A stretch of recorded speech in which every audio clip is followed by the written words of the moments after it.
Hey guys, we're back to talk about our rental today. So I'm probably gonna say my rental a couple times. That's just because I owned it before her, but our rental. Um, so I bought that back in 2012 or 2013 for $115,000. The rental market was down quite a bit at that time. Um, Since then, I put in $40,000 in renovations. I did most of the work myself. I paid a company to come in and do windows and a new landing. The rest of it I did all on my own. The basement was completely gutted. It's got new electrical. All the plumbing was redone. New hot water tank, new furnace, both new bathrooms. Completely renovated it.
We only owe 46,000 on that property.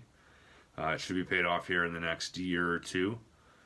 From that, we're collecting $1,300 a month in rent. The property management company takes 10%. So $130 a month goes directly to the property management company. With that, though, it means I don't have to find new tenants. I don't have to worry about evicting these tenants if there's a problem. I don't have to worry about collecting rent. I don't have to deal with any renovations if they have any issues. Nothing. These people deal with everything. If they don't pay rent, we don't owe them any money. They still are required to go and evict them, though. So basically, they do our dirty work. I feel like Yeah. having that property management company do it, it just saves us a lot of time. Us working full time, him working up north, him being away, and me not being able to leave my job. It just helps us a lot. And 10% really isn't that much at all. Like, we don't notice it. Yeah. I think it's worth the money, and like it's less headache for us. And essentially, it's easy money. Like, we literally just sit here and make that money a month. Well, and it's been 2 years now. I think we've gone. It's been 3 years since we got the property management company. They evicted the one tenant that I was having issues with almost immediately. That one was bad. Yeah, it only took 2 months though. It wasn't really bad. They didn't damage the house or anything, but they weren't paying rent. She evicted them pretty quickly. It only took, I think, a month and a half. They left without fighting, almost. Since then, we had one tenant that decided to move out on her own. She was great, no issues at all. We did a whole bunch of landscaping, retaining wall, fence, stuff like that.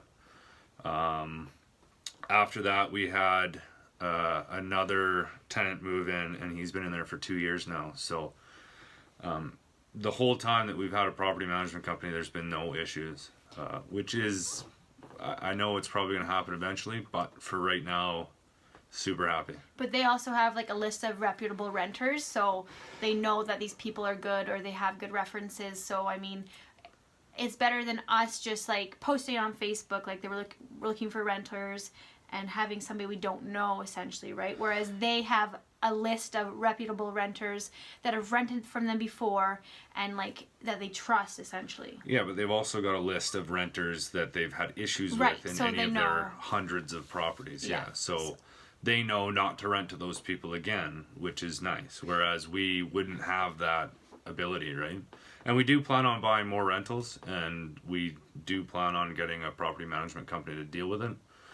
I mean, if we get big enough where we have an apartment complex or 10 to 20 rentals or something, maybe it would be worth it just to pay somebody a monthly salary to deal with it. Right. Or like I do it or something. Yeah, because if you're paying $10,000 a month in property management fees, you That's might a as lot. well just pay somebody $2,500 or $3,000 a month to deal with your properties.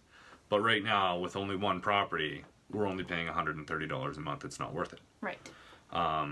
So we might look at that when the time comes. We are currently looking at buying more properties. It's Hopefully just nothing's popped up a yet. duplex or a fourplex. Right now would be a great time. Unfortunately, with everything going on, the interest rates are really low, and properties are selling for pretty cheap. So it's probably in our best interest to purchase something right now.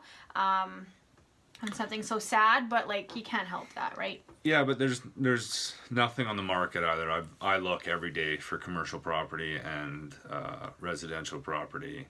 We are mainly looking for duplex, triplex, fourplex, or any plex, like whatever, an apartment complex. It doesn't really matter. I don't really want to do the single family homes anymore. We were lucky. We got a really good deal on our first rental. It's a pretty big house. I mean, like, it has a basement. How many square feet is it? It's technically it's a really big house for what it is. It's got a brand new roof too. So actually, we did the siding on it as well. Right. So I mean, the reason why we have that as a rental is because when we first got together, Davin had that. He lived in it. And then we were going to live out there, but I said I didn't want to because it's a 15-minute drive from my job. And in the winter, the roads just, I know you're laughing at me. Essentially, it just wasn't, like for me, I didn't want to drive back and forth on the bad roads, and he works up north, so he doesn't really have to worry about going back and forth to work. And I just wanted to live in the I town. drive 2.5 hours. I know 4 you do. hours. I know, but like, it was just different. Like, we just decided to leave that as a rental, and then purchase our house. I am a little bit upset at myself for not listening to you, because if we lived in that rental, the mortgage payments, the minimum was like what? Well, it was, so when I first bought it, it was $560 monthly. I ended up doubling that, and then I renewed in 2 years, and I doubled it again. So I was doing $2,000 a month just to pay it off. I understand there is a couple people that I watch on YouTube that suggest that's probably not a good idea.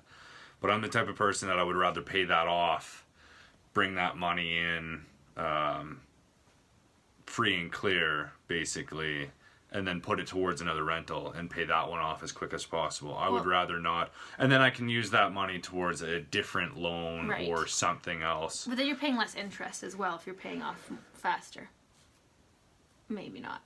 Yeah, you are, but I would rather leverage it for another property. Right. I can take now the $300,000 in equity that we have on that house and go and put 20% down on 4 more houses or 5 more houses, rather than continue to pay the minimum payment of $500 For and whatever 25 dollars a years. month for 25 years for no reason. Right. What I was trying to get at there was, I'm upset at myself that I didn't listen to him, because if we would have lived in that house, we've been here for 5 years. If we would have lived in that house, we would have had it paid off in no time and would have been able to build the house that we want. But that's the past, whatever. We're wanting to also use our house as a rental. The property manager that does our rental said that we could get at least $1,800 for our home. If we did it both up and down, Yeah. we might look at doing a legal. I did a little bit of research on where we are. It might not be legal at all to put in another suite downstairs, no matter how you do it. But we were possibly going to look at doing 2 suites, just an upstairs and a downstairs. But she did say that we could get, like, our whole home could be $1,800 even without that suite. Yeah, well, we have a 2-bay garage as well, and then a fairly large shed. So it's a pretty nice property on our corner lot. To come on here and let you guys know kind of like about our rental. It's really easy income, and honestly, when Davin bought the vending machine business, I was like, why did you not just buy another rental? Because we literally just sit here and make $1,200 a month. Oh, no, $1,150. How much? I think 11.96. 11.96. We just sit here and do nothing. We're collecting that money. Well, we're not collecting it. We're putting it back to pay the mortgage off faster. But in the grand scheme of things, when it's all paid off, we're just making that money doing nothing. Whereas like the vending machine business, we have to put a lot of effort into it. But I now see the income coming in from the vending machine business. It's much larger than the rental. So once the vending business is paid off, it will bring in substantially more money for 7 to 10 days worth of work a month. So good purchase, but it's not really passive. Like it is passive because we're making money right now. Not so much now with what's going on. Most of our machines aren't in operation anymore. We can talk about that in another video, but it's passive, but it's not completely passive either. So well, like it's half passive, half not. that's what I said. Yeah, I know. I don't know. Honestly, I was a little mad. We'll make another video about our vending machine business, but I wasn't too happy when. It's not that I was mad. It's just like the initial like purchase and everything that had to be done with it. It just overwhelmed me. Whereas like the rental was like, okay, it's a home. Like I don't know. It still took me a year and a half to renovate it before we got together. But I mean, I don't know.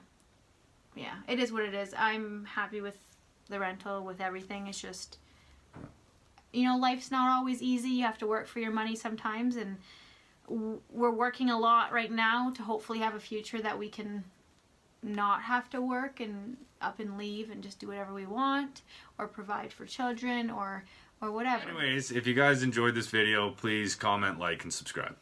And we'll see you guys in the next one.